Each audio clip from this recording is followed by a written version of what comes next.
आज 7 फरवरी को गुरुजी पंडित प्रदीप जी मिश्रा जी द्वारा जमशेदपुर झारखंड में वाची जा रही श्री पातालेश्वर शिव महापुराण की कथा के तीसरे दिन की कथा आज पूर्ण हो गई है। और आज की कथा में तीसरे दिन की कथा में गुरुजी ने शिव महापुराण के 3 विशेष उपायों का वर्णन किए हैं, जिन्हें आपको कल यानी कि महाशिवरात्रि से पहले पड़ने वाली आखिरी मासिक शिवरात्रि की विशेष तिथि को आपको इन विशेष उपायों को करना है। गुरुजी ने कहा था कि आपको महाशिवरात्रि यानी कि 8 मार्च को पड़ रही है महाशिवरात्रि, उसके पहले पड़ने वाली 2 मासिक शिवरात्रियों को आपको विशेष उपाय करना है। गुरुजी ने कहा था कि अगर आप महाशिवरात्रि से पहले पड़ने वाली 2 मासिक शिवरात्रि की विशेष तिथियों को कोई भी उपाय करते हो, अपनी मनोकामनाओं की पूर्ति के लिए, अपने कष्टों को दूर करने के लिए, अपने जीवन के सारे तकलीफों को दूर करने के लिए कोई भी विशेष उपाय करते हो, महादेव की कृपा पाने के लिए महादेव से निवेदन करते हो, तो उसका फल आपको महाशिवरात्रि तक निश्चित ही प्राप्त हो जाता है और महादेव आपकी सारी मनोकामनाओं को पूरी कर देते हैं। तो कल है वो विशेष दिन, महाशिवरात्रि से पहले पड़ने वाली आखिरी मासिक शिवरात्रि। तो आपको कल के इन विशेष उपायों को करने से बिल्कुल भी नहीं चूकना है। जो महादेव से मांगना है आप मांग सकते हो, इन उपायों को कर सकते हो। इन सबकी जानकारी आपको आज की इस वीडियो में मिलेगी। साथ ही गुरुजी द्वारा बताए गए विशेष शिव महापुराण की बातों की भी जानकारी हम आपको आज की इस वीडियो में देंगे। अगर किसी भी कारण से आप आज की कथा नहीं सुन पाए हो, अगर आज की कथा आपसे छूट गई हो, तो आज के इस छोटे से वीडियो से आपको श्री पातालेश्वर शिव महापुराण की कथा के तीसरे दिन की कथा की संपूर्ण जानकारी प्राप्त हो जाएगी। साथ ही कथा को रसवादन करने का पुण्य, उसका फल भी आपको प्राप्त हो जाएगा। तो चलिए वीडियो को शुरू करते हैं और जानते हैं कि आज तीसरे दिन की कथा में गुरुजी ने कौन कौन से विशेष उपायों की जानकारी दिए हैं, कौन से उपयोगी बातों की जानकारी दिए हैं। तो कथा को शुरू करते हुए गुरुजी ने कहा कि जब आपका विश्वास, श्रद्धा और दृढ़ता जब आपके पूर्ण रूप से शिव भक्ति में लग जाते हैं, तो शिव महापुराण की कथा वर्णन करती है कि आपको मान लेना चाहिए कि आप शिव के हो गए हैं और शिव आपके हो गए हैं। शिव महापुराण की कथा वर्णन करती है कि जिस दिन आपको लगे कि आपके अंदर बहुत कुछ भर गया है, यानी कि बहुत ज्यादा आपके जीवन में कष्ट आ रही है, तकलीफें आ रही है, तो आपको शिव जी के शरण में जाना चाहिए। कथा में आगे गुरुजी ने कहा कि किसने किसने यह कहावत सुनी है कि भूखे को भोजन और प्यासे को पानी, जय बाबा बर्फानी। यानी कि जो बाबा बर्फानी है वो है अमरनाथ। गुरुजी ने कहा कि क्या आप त्रिपुण लगा लोगे, रुद्राक्ष पहन लोगे, तो क्या आप शिव के भक्त हो जाओगे? अगर आप ऐसा सोचते हो तो आप गलत सोचते हो।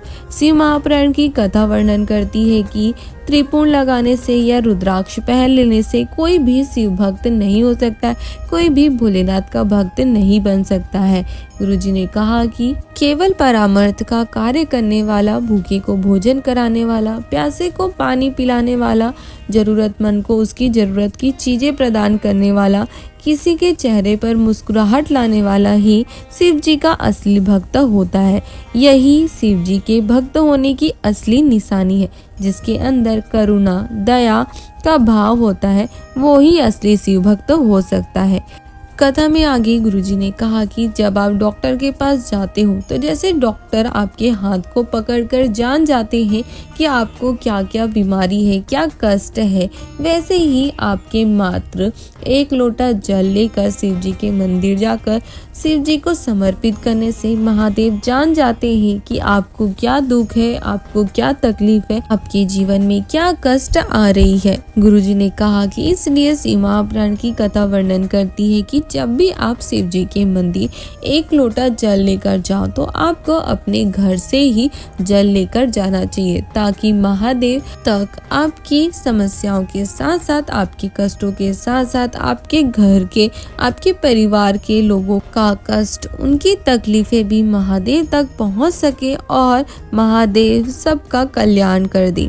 कथा में आगे गुरुजी ने शिव महापुराण के एक बहुत ही विशेष और आसान से उपाय का वर्णन करते हुए दे। कहा कि अगर आपकी कोई विशेष मनोकामना हो, आपकी कोई कामना हो और आप चाहते हो कि महादेव आपकी मनोकामना को तुरंत सुन ले, तुरंत उसे पूरा कर दे, महादेव तक अपनी दिल की बात आप पहुंचाना चाहते हो, महादेव से मनवांछित फल प्राप्त करना चाहते हो, तो आपको भी महादेव को महादेव की प्रिय वस्तु समर्पित करनी पड़ेगी, जिससे महादेव प्रसन्न होकर आपको आपकी मनवांछित फल प्रदान कर सके। गुरुजी ने कहा कि आपकी कोई भी विशेष मनोकामना हो, कर्जा मुक्ति, धन प्राप्ति के लिए या फिर नौकरी प्राप्ति के लिए या फिर कोई भी विशेष कामना हो, खुद का मकान बनाना चाहते हो, लोन बढ़ गया है, घर में पैसे नहीं आ रहे हैं या अदालत में कोई काम चल रहा है या कोई फाइल अटक गया, किसी भी अपनी विशेष कामना के लिए, कार्य सिद्धि के लिए आप इस विशेष उपाय को कर सकते हो। इस उपाय को करने के लिए आपको शिव जी के सबसे प्रिय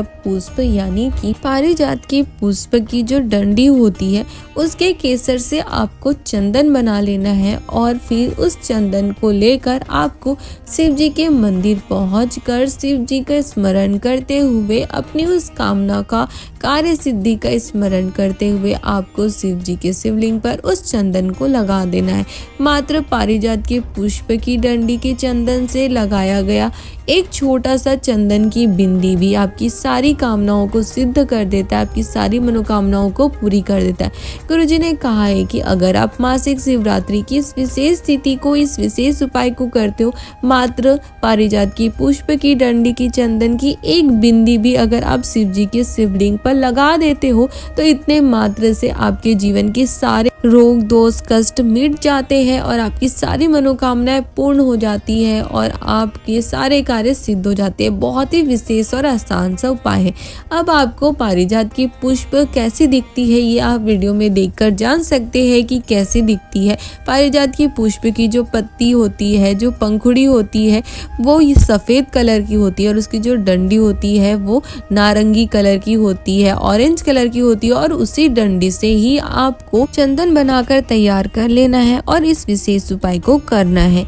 आपको अगर चंदन बनाने की आप पूरी विधि देखना चाहते हैं कि स्टेप टू स्टेप की कैसे चंदन बनाना है, तो हमने पहले ही पारिजात की पुष्प की डंडी की केसर से चंदन बनाकर आपको विधि पूरा बनाकर वीडियो डाले हैं। आप उस वीडियो को देखकर, जिसकी लिंक डिस्क्रिप्शन बॉक्स में दी गई है और कमेंट बॉक्स में भी दी गई है, आप उसको देखकर सीख सकते हैं, जान सकते हैं, अच्छे से समझ सकते हैं कि आपको कैसे पारिजात की पुष्प की डंडी के केसर से चंदन बनाना है और आप इस चंदन को बनाकर अपने कार्य सिद्धि के लिए, अपनी विशेष कामना की पूर्ति के लिए शिव जी के मंदिर कल चंदन लेकर शिव जी पर चंदन की एक बिंदी लगा सकते हैं।